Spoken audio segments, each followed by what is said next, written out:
성경에서 우리 인생에서 가장 중요한 그 말씀을 좀 할까 합니다.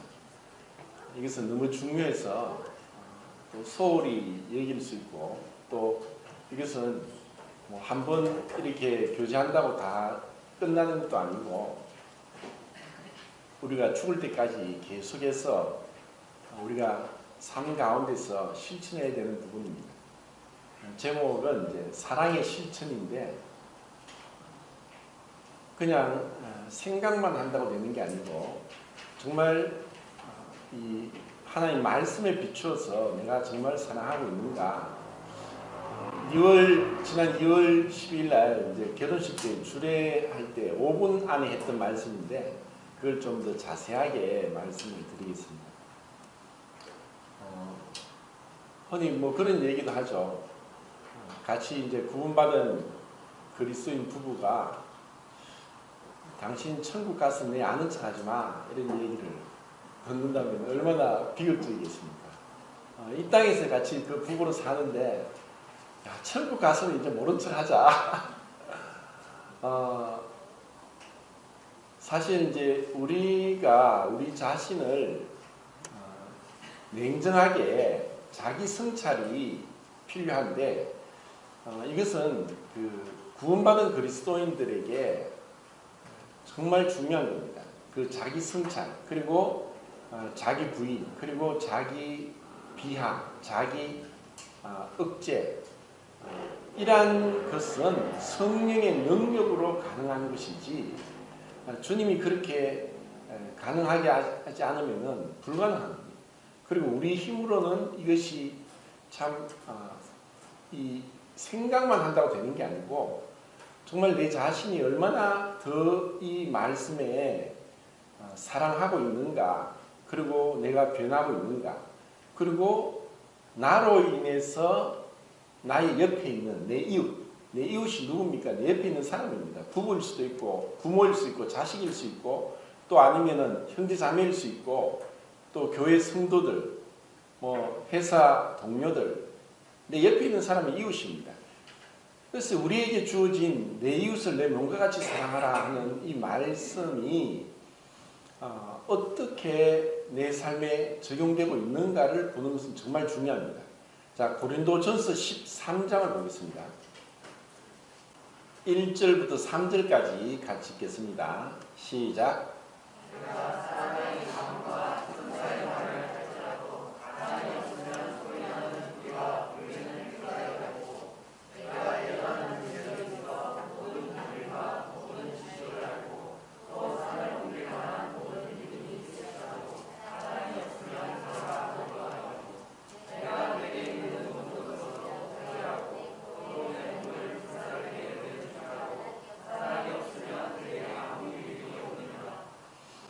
네, 이제 분명히 말씀은 그 앞에 12장에서 이제 교회의 여러 가지 은사들에 대해서 말씀을 했는데, 이 은사들이 이제 뭐 다양한데 이제 딱 3절에 이제 요약해서 나옵니다. 그러니까 사람의 방언이나 천사의 말을 할지라도, 또 예언의 영을 받고 예언의 능력이 있어서 모든 비밀과 지식을 알고, 또 산을 옮길 만한 믿음이 있을지라도, 또 내 모든 것을 팔아 구제하고 내 몸을 불쌍한 데 내어줄지라도 사랑이 없을 수 있다는 것을 생각하면은 정말 끔찍하게 두렵습니다. 여기서 성령의 은사와 성령의 열매인 사랑은 구분된다는 것이고, 항상 비례하지 않는다는 것을 볼 수 있습니다. 우리는 때로는 이제 이 성령의 은사, 결국 능력을 받아가지고 이런 은사를 행하는 사람들이 많습니다. 그래서 뭐 복음을 잘 전한다든가, 또 어떤 때로는 그 뭐 말씀을 너무나 천사의 말처럼 정말 뭐 오래전에 크리소스톰이라고, 그 뜻이 황금의 입인데 얼마나 설교를 잘하는지, 그래 크리소스톰은 설교를 하면은 물고기도 새도 설교를 들으러 나왔다고 할 정도로 그렇게 훌륭한 설교를 할지라도, 또 어떤 능력이 있어서 병을 고칠 수도 있고, 또 큰 믿음이 있어서 남은 다 불가능하다고 하는데 그렇게 불가능한 것을 믿음으로 큰 역사를 이루는 사람도 있고 또 어떤 사람들은 자기 몸을 정말 희생하면서 사람들로부터 추앙을 받을 정도로 희생정신으로 다른 사람들을 섬기는 이런 많은 것들이 사랑이 없이도 그렇게 될 수 있다는 것을 우리는 볼 수 있습니다. 그리고 요한계시록에서도 에베소 교회도 많은 능력을 행했습니다. 그런데 주님은 네가 첫사랑을 버렸다고 했습니다. 그래서 사랑이 없다는 것은 아무 이유도 없다. 우리가 주님을 위해서 많이 수고하고 그리고 섬겨왔고 인내하고 그리고 희생하며 왔던 이 것들이 주님이 평가할 때는 사랑이 없이 행한 것은 아무 유익이 없다. 아무 소용이 없다는 것입니다. 이것은 그럴 수 있다는 것을 생각할 때 정말 그러면 내가 얼마나 이 주님이 원하는 사랑 가운데 행하고 있는가 이것이 참 중요하다고 생각합니다. 그래서 제가 사랑을 지난 그때 그 5가지로 말씀을 드렸는데 이제 5분 안에 하다 보니까 이거를 그냥 빨리 지나갔습니다. 그냥 오늘 하나하나 좀 그 구체적으로 제가 한번 말씀을 드리겠습니다. 첫째가 뭐였습니까? 자, 한번 제가 적어보겠습니다.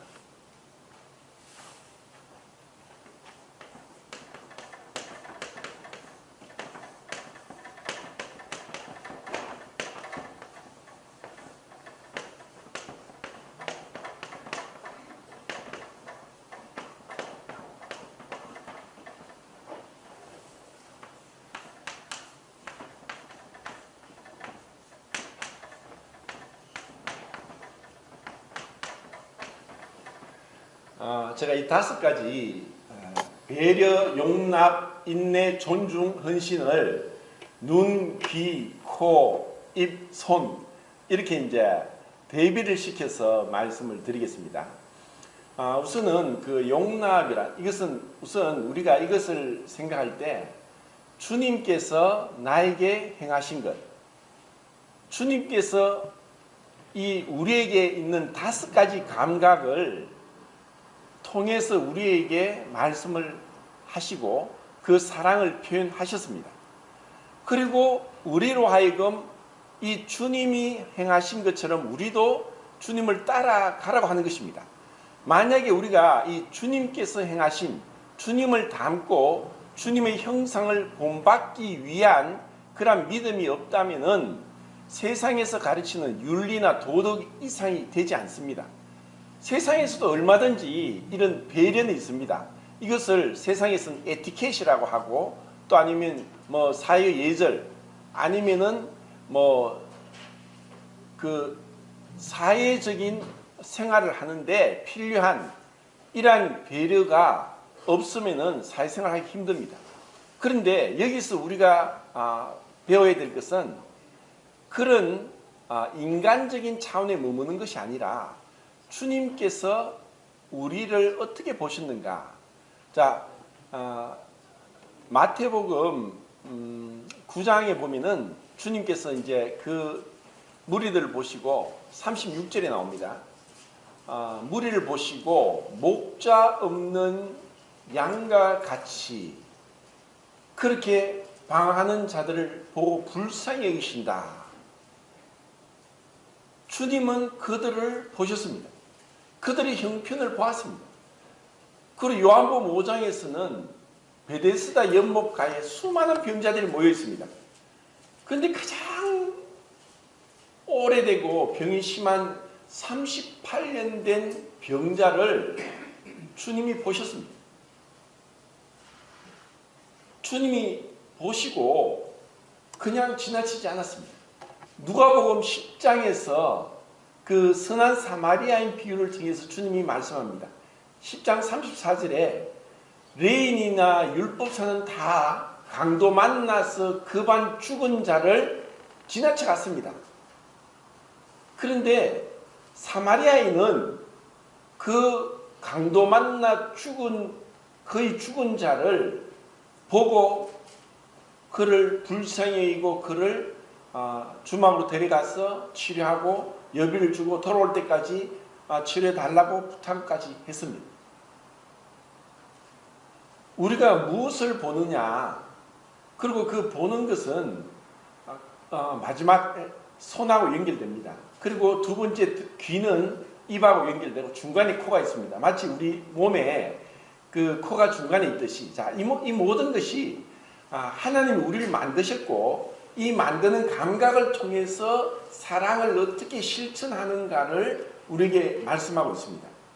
먼저는 내가 남을 배려하고 남을 보기 위해서 어떻게 해야 되느냐, 자기 중심성과 이기심에서 벗어나지 않으면 절대로 남의 형편을 못 봅니다.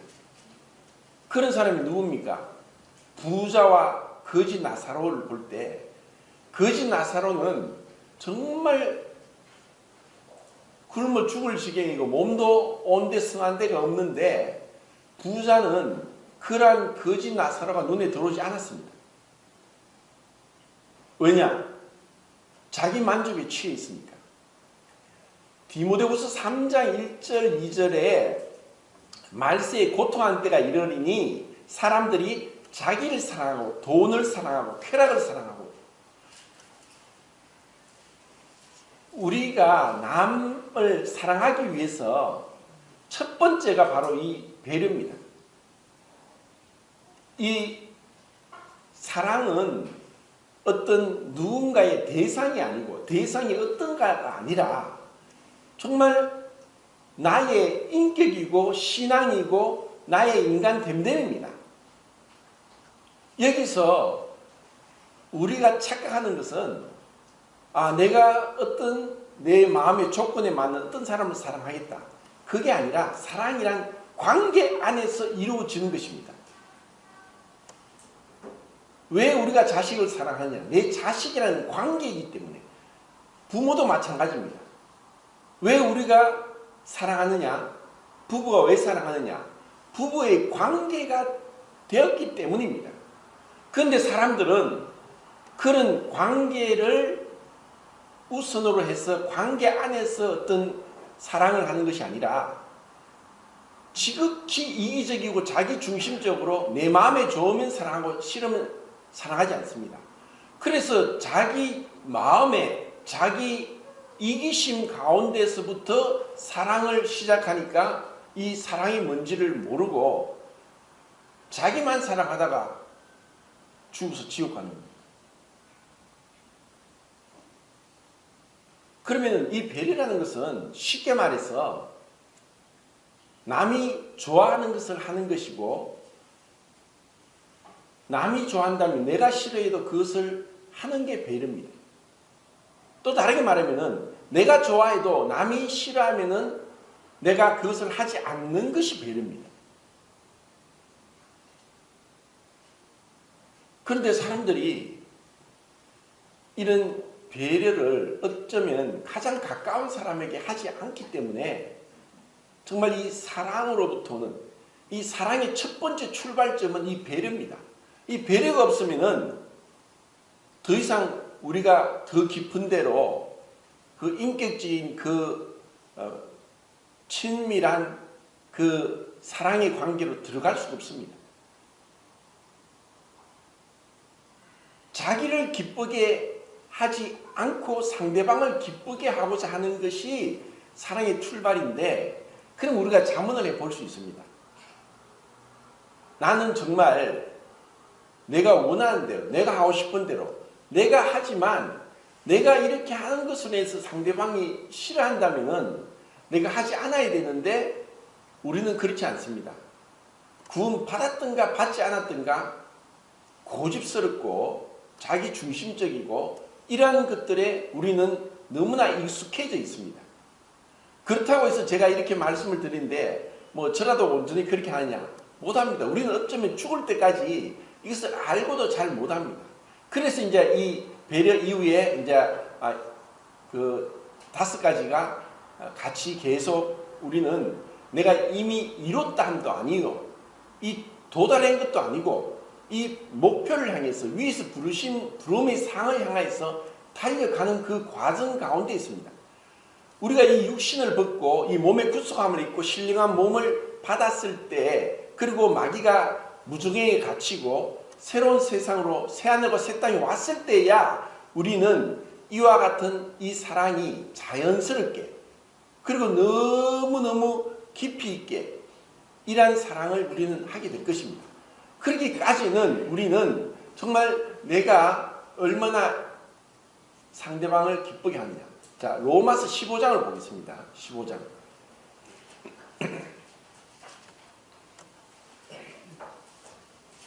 2절 읽겠습니다. 2절. 시작.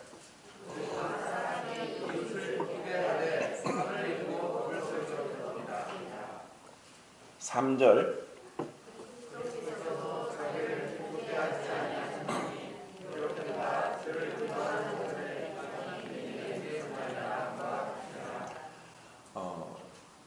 자기를 기쁘게 하느냐, 상대방을 기쁘게 하느냐, 이것이 이제 사랑의 출발입니다. 여기서 어떤 대상이 어떻고 그 사람이 얼마나 사랑할 만한 가치가 있고, 또 아니면은 사랑스럽고, 또 얼마나 인격적이고, 또 얼마나 예의 바르고, 얼마나 겸손하고, 그런 것 전혀 상관이 없습니다. 이 사랑은 하나님이 우리를 향한 그 사랑이, 주님께서 우리 같은 자를 사랑하는데 우리가 사랑받을 만한 자격이나 조건이나 그런 인격이나 그런 모습이 있었느냐? 전혀 아니었습니다. 전혀 그런 게 없었습니다. 그 그리스도와 연합한 것에 대해서 비유적으로 제가 5가지를 말씀드릴 때, 남편과 아내 그런 이제 비유로 연합됐다고 한 것처럼, 그리스도와 맞는 그 어떤 비슷한, 적어도 조금이라도 비슷한 신부는 이 세상에 아무도 없습니다. 그런데 주님이 전적으로 우리를 먼저 찾아오셨고 보셨고 우리를 불쌍히 주셨습니다. 여기서 사랑이 시작됩니다. 그래서 이런 그 관계 안에서 결국 나의 어떤 가족 관계, 아니면 어떤 직장, 아니면 교회에서 내가 정말 얼마나 내 중심적으로, 너무 어떤 자기 중심적인 자기 어떤 칼라가 너무 강해서 나의 이것으로 인해서 남들이 어려워하고 피해를 입지 않는가에 대해서 정말 우리는 생각을 해야 됩니다. 주님이 이제 이 땅에 계실 때 33년을 계시는데 사람들 아무도 몰랐습니다. 그 예수님이 우리가 똑같은 모습으로 오셨고, 피곤하시고 주무셔야 했고 배고프시고 이러한 모습으로 주님이 우리 곁에 계셨는데, 주님이 그 능력을 그냥 사람들이 함부로 무시하고, 또 아니면은 그 비난하고, 아니면은 그 온갖 그 말도 안 되는 것으로 주님을 그 책잡고 주님께 어떤 올무를 놓기 위해서 속으로 꾸미고 음모를 꾸미고 한 모든 것을 주님이 다 알고 계셨습니다. 그런데 그럴 때마다 주님이 그들이 행한 대로 갚았으면 아무도 살아날 자가 없었습니다. 주님은 그 33년을 십자가에서 참으신 것뿐 아니라 33년을 계속 인내하고 계셨습니다. 그래서 우리 같은 자가 그 주님을 알기까지 정말 깨닫고 깨닫는데 더디고, 정말 그 주님의 그 놀라운 은혜를 감사하는데 우리가 이렇게 무딘 자인데도 주님이 그렇게 우리를 배려해 주셨기 때문에 우리는 이 자리에 있다는 것입니다.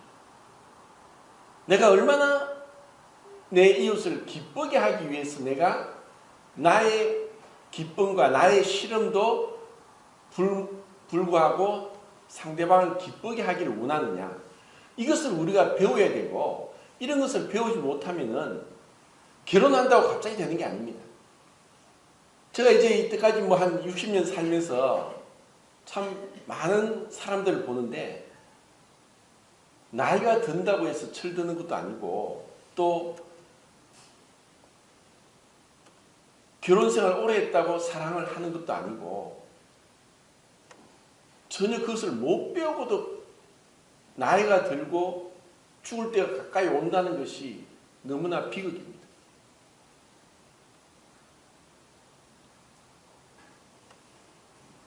나로 인해서 내가 최소한 사회생활을 하는데 남에게 피해를 안 줘야 되는데 어떤 우리나라 사람만 있는 눈치, 어쩌면 이것을 눈치라고도 할 수 있는데 그 눈치가 없다면은 참 문제가 큽니다.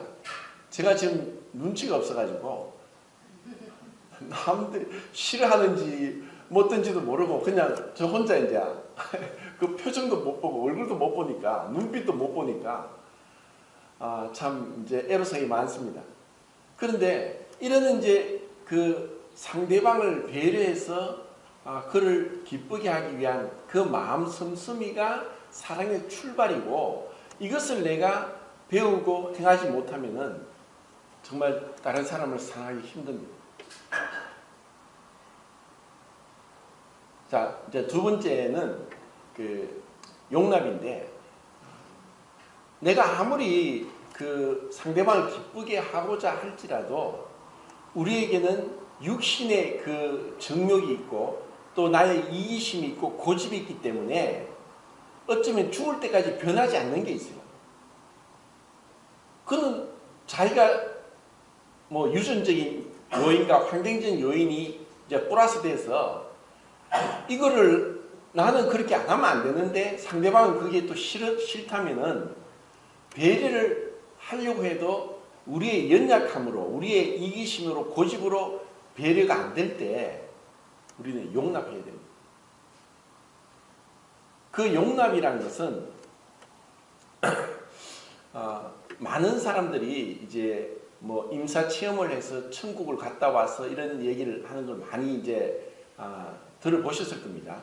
근데 이제 그들 천국을 갔다 온 게 어떤 거는 뭐 제가 볼 때 거짓말도 있고 어떤 건 진짜도 있다고 저는 이제 믿습니다. 왜냐하면은 어차피 우리가 갈 천국인데 주님이 그걸 미리 보여주시고 전도하기 위해서 주님이 그렇게 하신다는 것을 저는 압니다.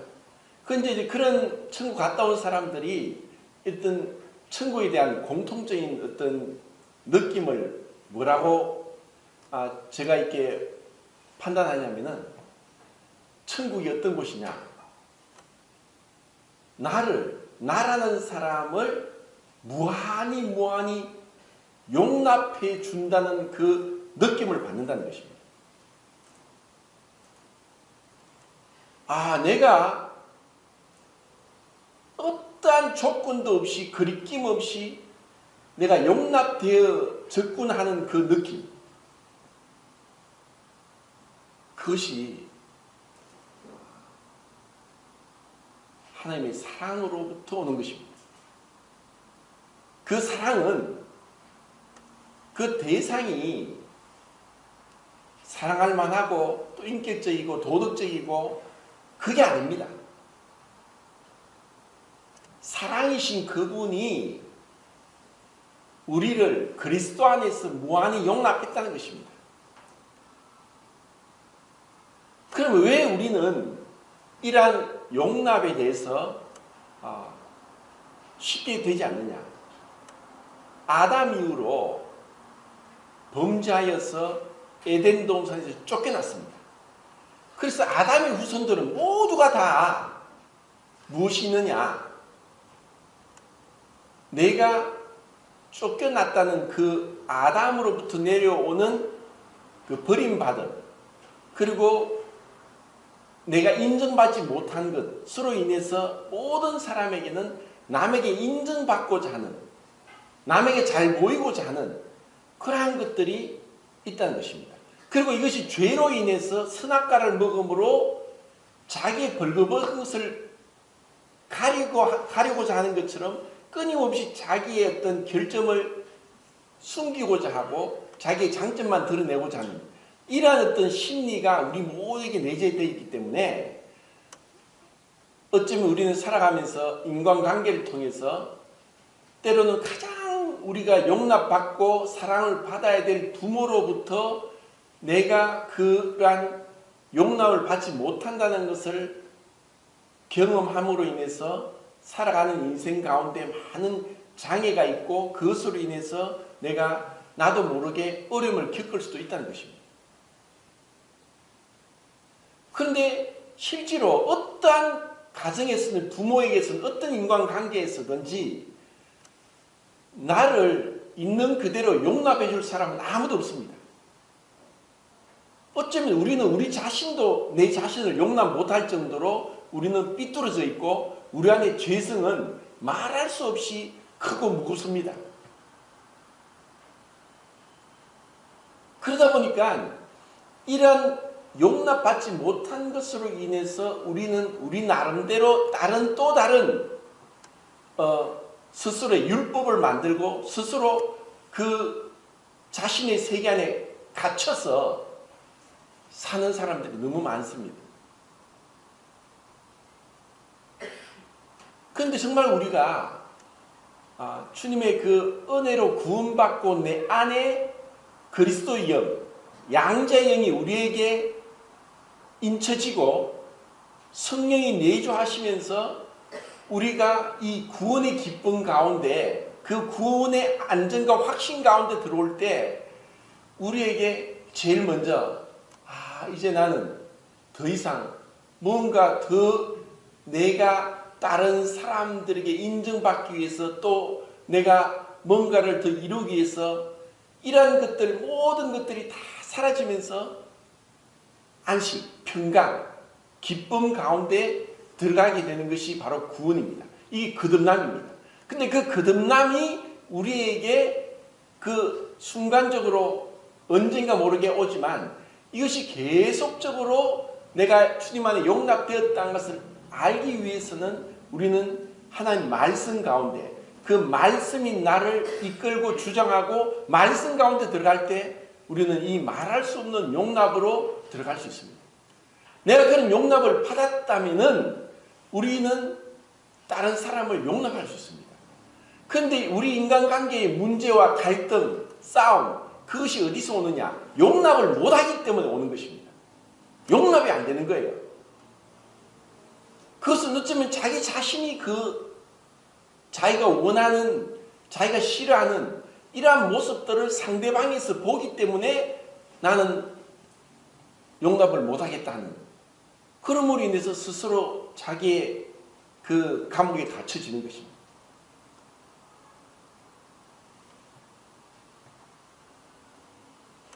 주님이 참 놀라운 말씀을 하시는데 너희가 서로 용서하라. 하나님이 그리스도 안에서 너희를 용서하신 것 같이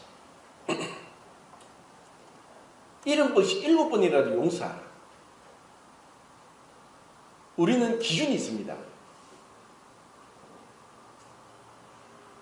내 기준에서 상대방이 미달되고 할 때 우리는 금방 딱 펜스를 칩니다. 안 돼. 저 사람 안 돼. 저 형제 저 자매 안 돼. 그런데 주님은 그 펜스가 없습니다. 어디서 그걸 할 수 있습니까?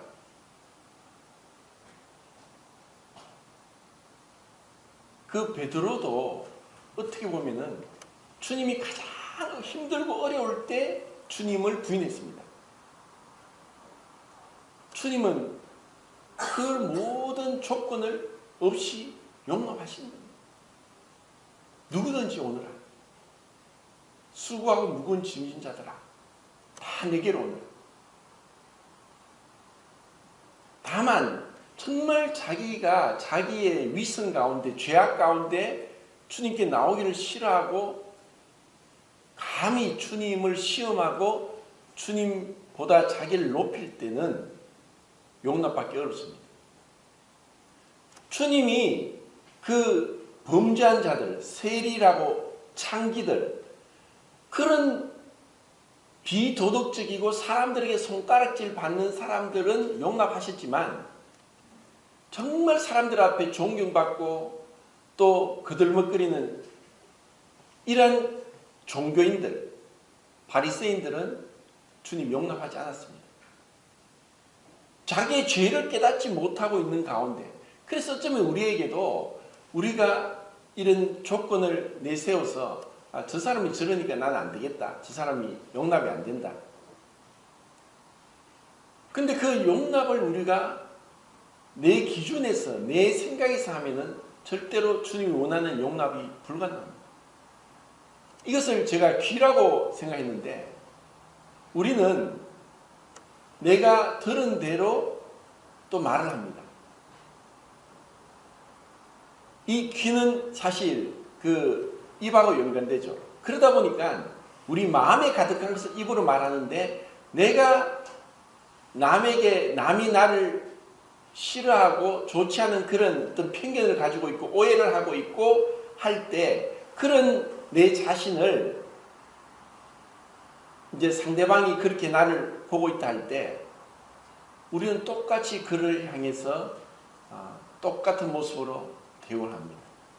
그래서 주님은 베드로전서 2장에서 욕을 받으시되 맞대어 욕하지 않고 주님이 어떻게 하셨는가, 우리가 그런 주님이 행하신 그 발자취를 따라가기 위해서 우리를 부르셨는데 주님이 나를 용납하셨듯이 끊임없이 용납하는 것이 사랑입니다.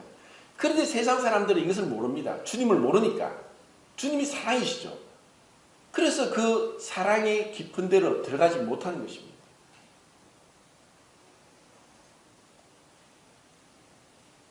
자, 그 다음에는 그 인내인데 용납을 한다고 할지라도 우리에게 우리 안에 있는 깊은 죄성으로 인해서 그렇게 되지 않을 때 인내가 필요합니다.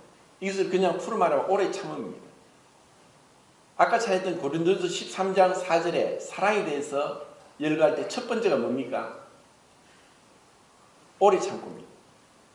자, 고린도후서 12장 12절 말씀에 바울이 고린도후서를 쓰는 것은 바울을 사도로 인정을 하지 않는 거예요.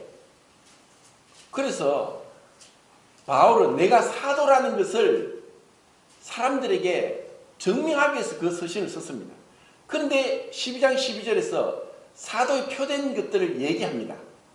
사도의 표가 뭐냐? 능력, 그 예언, 병 고치는 이런 것들이 있는데 그것보다도 먼저 첫 번째 사도의 표된 것을 뭐라고 했습니까?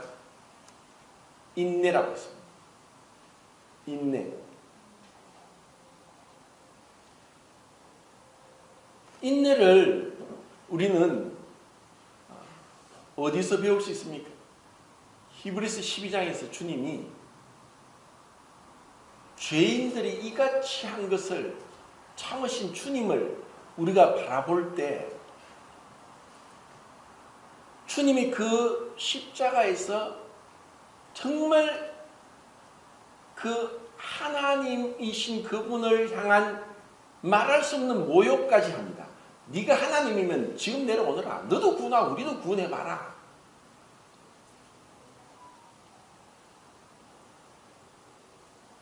주님의 인내가 없었으면 바울도 베드로도 없습니다. 바울이 뭐라고 했습니까? 주님이 나에게 최오래 참으셨어. 사울이 하나님을 믿는다는 그 자기 생각 가운데 유대계의 열심이어서 그리스도인들을 잡아 가두면서 사실 사울은 엄청난 살인자입니다. 직접 사람을 죽이지 않았지만 수많은 그리스도인들을 붙잡아서 그들을 순교당하게 했던 장본인이 사울입니다. 우리는 생각할 때 이 사람 안 돼. 우리는 우리 나름대로 율법이 있고 우리 나름대로 기준이 있습니다.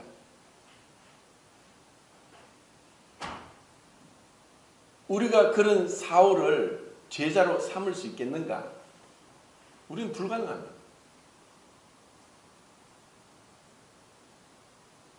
우리가 얼마나 인색하고 얼마나 옹졸하고 얼마나 폭이 좁고 그리고 우리가 얼마나 그 자기 중심적인지 우리가 늘 주님을 바라보고 우리가 이 만찬 예배를 드리면서 늘 주님 가까이 그리고 늘 말씀 가운데서 그분과 가까이 갈 때 그때 정말 우리는 자연스럽게 겸손해지고 머리가 숙여지고 그리고 자기를 낮출 수 있게 됩니다.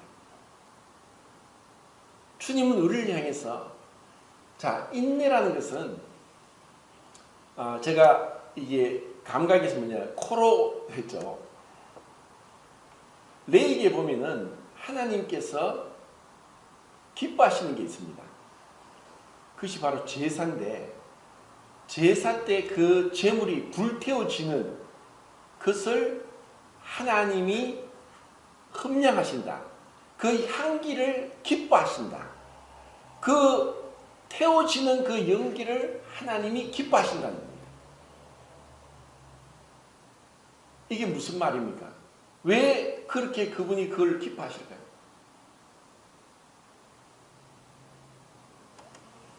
우리에게 있는 이 죄성은 개선되는 게 아니고 교육하는 게 아니고 노력하는 게 아니고 우리에게 있는 것으로는 절대로 하나님을 만족시켜 드릴 수 없습니다. 만약에 이 철저히 내가 내 스스로는 주님 앞에 주님을 기쁘시게 할 수 없다는 것을 내가 깨닫지 못하면은 우리가 주님 앞에 열심히 행할지라도 그것은 고린도전 13장 1절부터 3절까지 읽었던 것처럼 사랑 없이 행하는 것입니다. 주님 없이 행할 수도 있습니다. 주님 없이도 우리는 얼마든지 열심히 어떤 일들을 행할 수 있고 업적을 남길 수 있고 능력을 행할 수 있습니다. 그런데 주님 없이 했다는 것은 결국 뭐냐? 결국 자기 자랑입니다. 그것은 우리의 아담의 최초의 범죄, 내가 하나님같이 되겠다 했던 그 아담의 최초의 범죄가 아직까지 그 죄성이 우리에게 남아있을 때 그것으로는 주님이 받으실 수 없습니다. 우리의 구원은 두 가지 면에서 객관적으로는 그리스도의 피가 우리를 깨끗하게 하고 두 번째는 그리스도께서 십자가에 못 박혀서 완전히 죽으신 겁니다. 완전히 그 주님이 죽으셔서 그 죽으실 때 우리가 그와 함께 못 박혀 죽게 한 것이 우리로 하여금 하나님께서 우리를 받으시는 조건입니다. 그래서 내가 그리스도와 함께 십자가에 못 박혔다는 것을 믿음으로 내가 내 것으로 취하고 늘 주님 앞에 나갈 때 내가 아니라 내 속에서 갈라디아서에서 사도 바울이 그랬습니다. 내 안에 그리스도를 나타내기를 기뻐하실 때 빌립보서에서는 내 안에서 그분의 뜻이 이루어지도록 나로 하여금 행하게 하십니다. 하나님이 받으시는 것은 그리스도입니다. 그리스도가 많이 드러나야 됩니다. 그런데 그 그리스도께서 우리에게 본을 보이셨는데 이 땅에서 끊임없이 주님이 우리에게 보이신 건 뭐냐? 나는 아무것도 아니요. 나는 내 말이 아니요. 아버지의 말씀이다. 내가 내 뜻을 행하기 위해서 온 것이 아니라 아버지 뜻을 이루기 위해 왔다. 왜 주님이 계속 이런 말씀을 하셨느냐? 내 뜻대로 마옵시고 아버지 뜻대로 행하옵소서. 주님이 우리에게 보인 것은 아버지 앞에 아들로서 진정한 사랑의 연합이 이루어지기 위해서 주님이 자기의 뜻을 포기하고 버리고 부인하고 나가지 않으면 아버지와 연합되지 않는다는 걸 알았고 이것이 사랑인 것을 우리에게 가르쳐주기 위한 것입니다. 왜 우리가 사랑 가운데 연합하지 못하느냐? 내가 여전히 살아있고 내 중심적인 가운데는 사랑이 불가능합니다. 그건 어쩌면 잠시의 기쁨은 줄 수 있습니다. 쾌락은 옵니다. 근데 그것은 곧 사라집니다.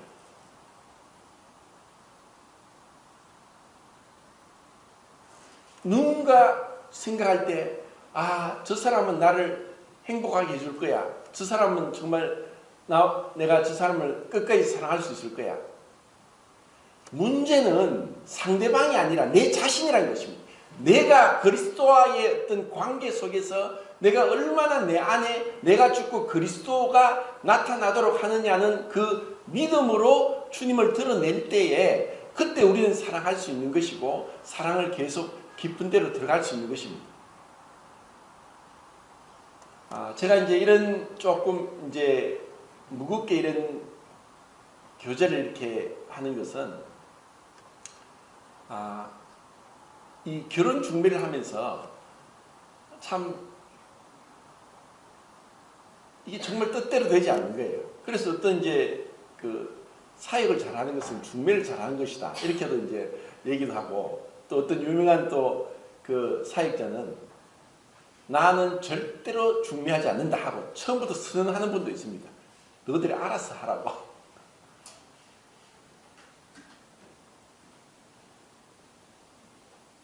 왜 그렇게 어떤 형제가 계속 중매를 하는데 몇 년 동안 계속 중매를 했는데 계속 이게 이제 퇴짜 맞는 거죠. 왜 이럴까?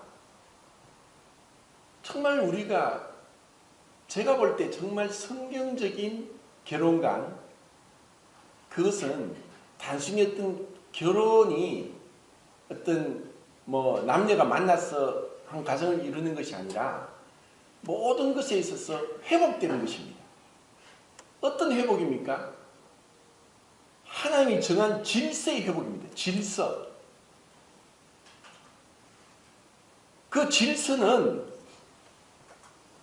하나님의 권위로서 우리에게 보여주는 것입니다. 예수님이 하나님이시고 하나님과 동등된 분이시지만 이 땅에 오셔서 그 하나님의 경륜적인 삼위일체 가운데 그분이 아들로서 아버지께 복종하시는 것을 보여줌으로 인해서 우리로 하여금 이 순종이 뭔지를 가르쳐 주신 것입니다.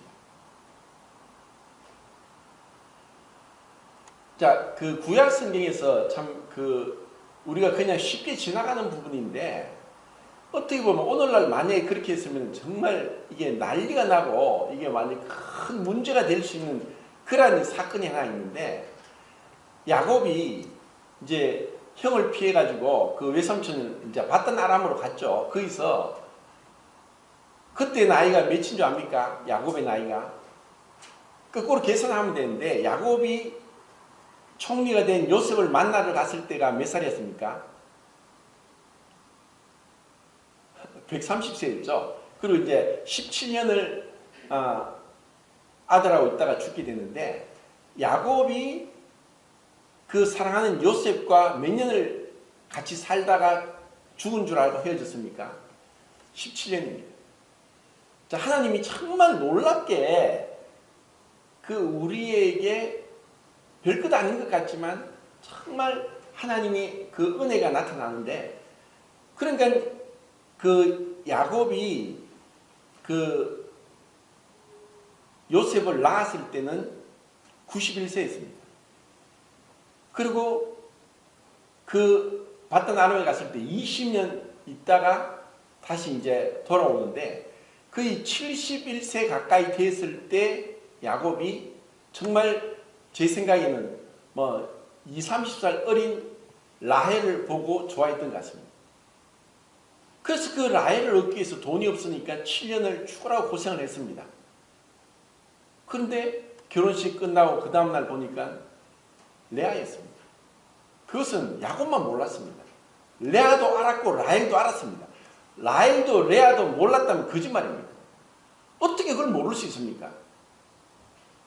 그런데 왜 라헬도 레아도 군소를 없이 했느냐? 이것이 하나님 주신 권위입니다. 그것이 잘못되었다 할지라도 그 권위 아래서 결국 하나님은 12명의 자녀들이 태어나게 해서 그들을 이스라엘 민족으로 세우신 겁니다. 자, 하나님은 우리에게 그런 것을 가르치는데, 제가 이제 전에 이제 뭐 지금은 이제 이미 뭐 죽어서 지옥 갔겠지만 통일교회 문성명 교주가 전 세계에 통일교 신자들이 많습니다. 근데 그 사람이 와서 나라, 민족, 국가, 언어, 문화 아무 상관없이 자기 마음대로 너 둘이 결혼해. 결혼하는 거예요. 말도 안 통하고, 그런데도 이게 정말 말도 안 되는 얘기죠. 근데 왜 그런 게, 그건 분명히 잘못됐지만, 그런데 정말 성경적인 이 교회의 질서와 가정의 질서가 회복되는 것은 권입니다. 근데 이것이 마귀가 무너뜨린 겁니다. 제일 처음에 에덴 동산에서 남편과 아내의 질서를 무너뜨린 것이 바로 마귀입니다. 하나님이 세운 것을 무너뜨린 거예요. 하나님이 지금 우리에게 회복시키는 것을 우리가 따라가고, 결국 그렇게 해서 우리가 주님을 따라가는 것이 참된 그 성경적인 그 우리의 어떤 교회관이고 결혼관이고 가정관인데, 정말 이것이 회복되는 것을 우리가 소원해야 됩니다.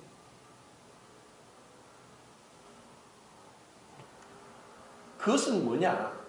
내가 사람에게 순종하는 것이 아니라 하나님이 세우신 질서에 순종하는 것이고 하나님의 뜻에 순종하는 것입니다. 왜 다윗과 사울의 차이는 뭐냐? 다윗은 하나님이 기름 부은 사울 왕이 미쳐서 자기를 죽이려고 하고 3,000명의 군사를 끌고 그 한 명의 다윗을 죽이려고 오는데도 정당방어로 그를 죽이지 않았습니다. 왜? 다윗은 그 사울이라는 그 미치광이의 그 미치광이를 본 것이 아니라 하나님이 기름 부으신 하나님의 권위 아래 순종한 것이 다윗이었습니다. 하나님 우리에게 이것을 보게 하십니다. 그래서 우리로 하여금 우리 아무리 그리스도인이라도 이제 좀 있으면 대선이 있는데 다 다릅니다. 정말 달라요. 근데 그것을 우리가 어떤 뭐 인위적으로 이렇게 저렇게 하면은 끊임없는 분열밖에 일어나지 않습니다. 모든 범사의 그분을 인정하고 그리고 그분의 뜻을 구하고, 이것이 내가 설사 부당하고 불합리하고 비합리적이고 도저히 용납 못할 것 같을지라도 역사의 주인 주님이십니다. 우리가 주님을 알고 그리고 그 가운데 주님의 뜻을 구하고 주님께 기도하면서 그분을 알고 살 때 그때 우리가 하나님과 합당한 일을 하는 것입니다. 그 다음에는 존중인데, 이 존중은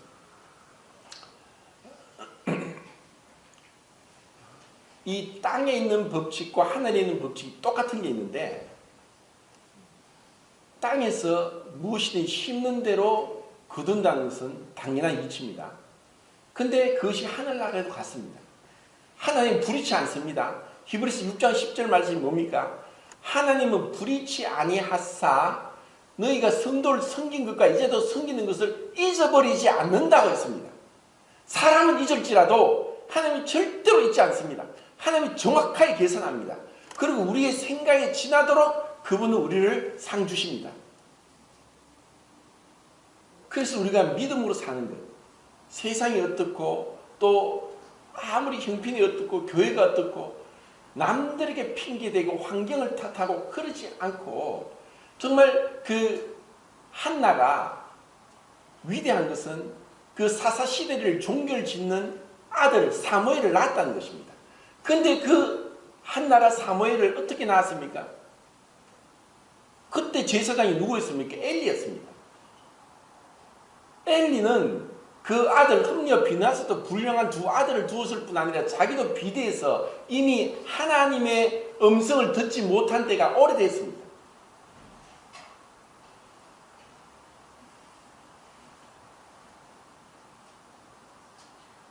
그 엘리 제사장이 한날 뭐라고 했습니까? 네가 술에 취했구나. 네가 술에 취해서 그렇게 대낮부터 그래서 술을 하는 거냐. 정말 영안이 어둡고 그리고 이미 하나님과 멀어진 그러한 자인데도 불구하고 한나는 엘리가 됐다. 그러면 하나님이 기도를 들으셨다. 가라. 그 말 듣고 돌아왔습니다. 그리고 사무엘을 낳았습니다.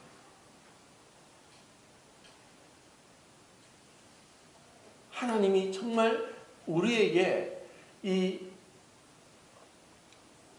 어떤 말에 대해서 실수가 없는 사람은, 온전한 사람이면 그런 사람은 없겠지만 이 땅에서의 법칙과 또 하나가 바로 내 말로 이렇다고 갖고 내 말로 정죄함을 받는 것이고, 그리고 내가 누군가를 존중해 여기면 나도 존중의 여김을 받지만 누군가를 멸시하고 무시하고 경멸하면 또 나도 그렇게 당하는 것입니다.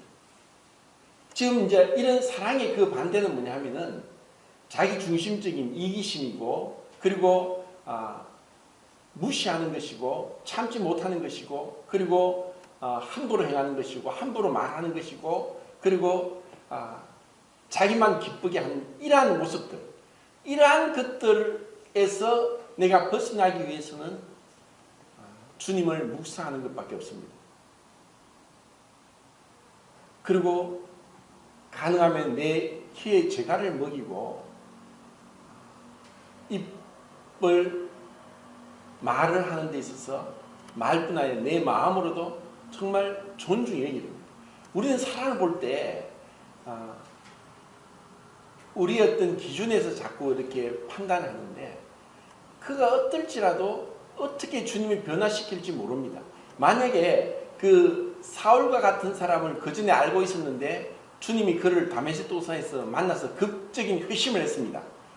그럼 우리가 그런 사울을 보고 어떻게 사울을 변화됐다는 것을 어떻게 인정하겠느냐.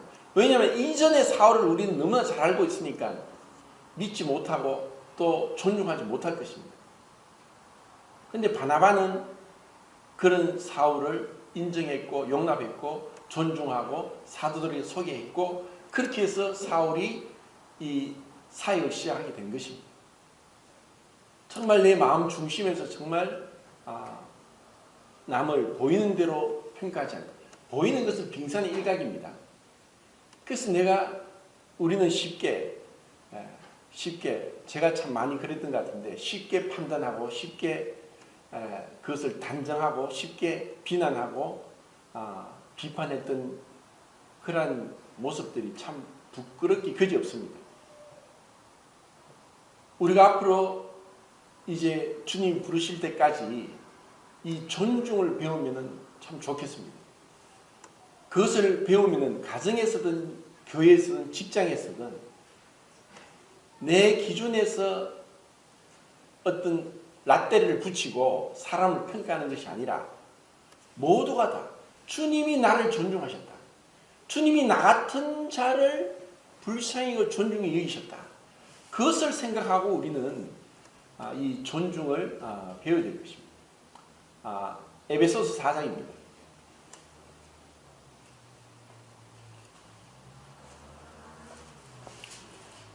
1, 2, 3절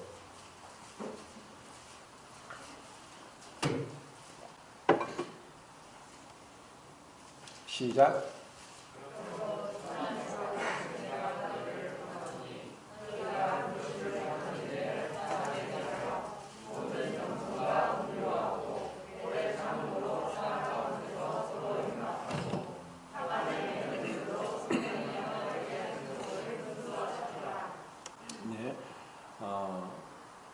우리가 그 용납하는 것하고 또 하나 되는 것하고 오래 참는 것하고 이것이 앞에 에베소서 1장, 2장, 3장에 나온 그 말씀대로 우리를 그렇게 변화시켜 주셨고 우리에게 그런 성령을 주셨고 우리를 그렇게 받아주셨기 때문에 우리는 그러므로 이와 같이 우리의 행할 의무가 있고 당연히 그렇게 해야 되는 것이고 또 충분히 그럴 능력이 있습니다. 만약에 구원받지 못한 자에게 이렇게 하라고 하면은 율법보다 더 무섭고 더 어려운 겁니다. 불가능합니다. 그럴 능력이 없는데 어린아이 보고 쌀을 한 가마 쥐고 오라고 하면 불가능하죠. 그런데 우리에게는 우리 힘으로 한다면 이거는 또 문제가 됩니다. 그것은 자기 자랑이 되고 그것은 더 주님 앞에 부끄러움이 되는데 주님께서 행하신 것처럼 주님이 나를 용납하신 것처럼 내가 인내하고 그리고 성령이 하나 되게 하신 것을 힘써 지키는 것. 이것을 우리가 가정에서 교회에서 배워나가야 될 것입니다. 자, 이제 말씀을 정리하겠습니다. 마지막 이제 헌신은 이제 고다음장 5장 1절 2절을 읽겠습니다. 5장 1절 2절 시작.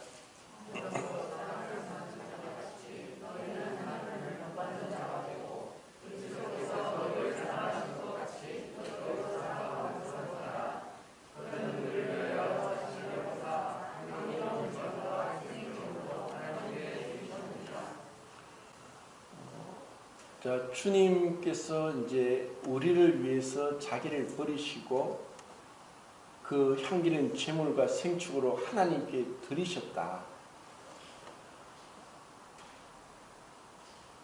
주님이 누구에게 죄인된 자요 원수된 자요 연약한 자고 경건치 아니한 자를 위해서 주님이 하셨습니다. 우리의 사랑의 그 헌신은 데살로니가 전서에서는 수고라고 했습니다.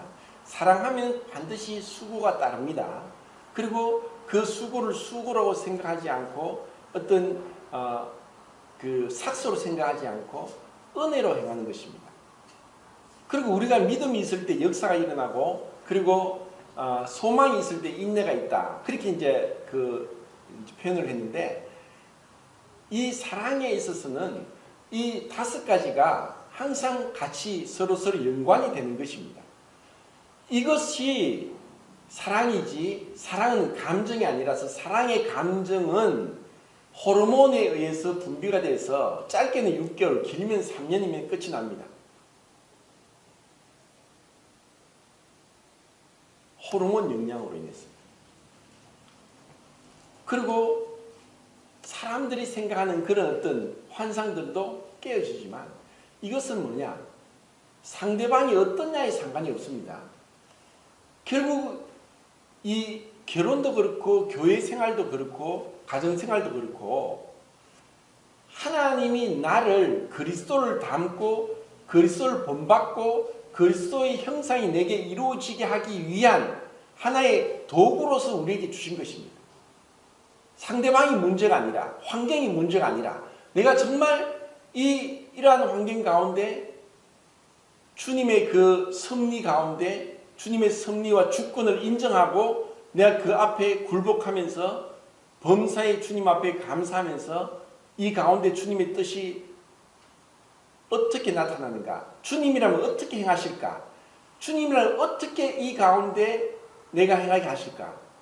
주님의 뜻을 구하고 주님을 묵상하고 또 말씀과 기도로 주님께 가까이 나가고 정말 우리가 이 세상에 쓸데없는데 정말 말도 안 되는 거짓말 같은 온갖 뉴스, 온갖 드라마, 영화에 우리가 마음과 시간이 뺏기지 않고 진짜 하나님을 더 가까이 묵상하면 묵상할수록 그때서 우리는 주님의 존귀함을 알고 주님께서 우리에게 부탁하신 말씀들을 실천할 수 있는 그러한 능력을 갖게 된다는 것입니다.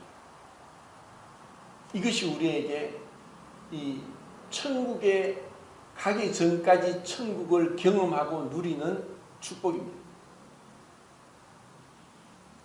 성도님들이 이런 천국을 정말 경험할 수 있길 바랍니다. 그리고 우리 이런 주님이 우리를 이런 세상에서 알 수도 없고 세상이 알지 못하는 이 경험들을 할 수 있도록 불러주셨고 알게 하셨고 깨닫게 하셨고 믿게 하셨고 순종할 수 있게 하셨다는 것. 이것으로 인해서 주님께 감사와 영광을 돌리게 됩니다. 이상입니다.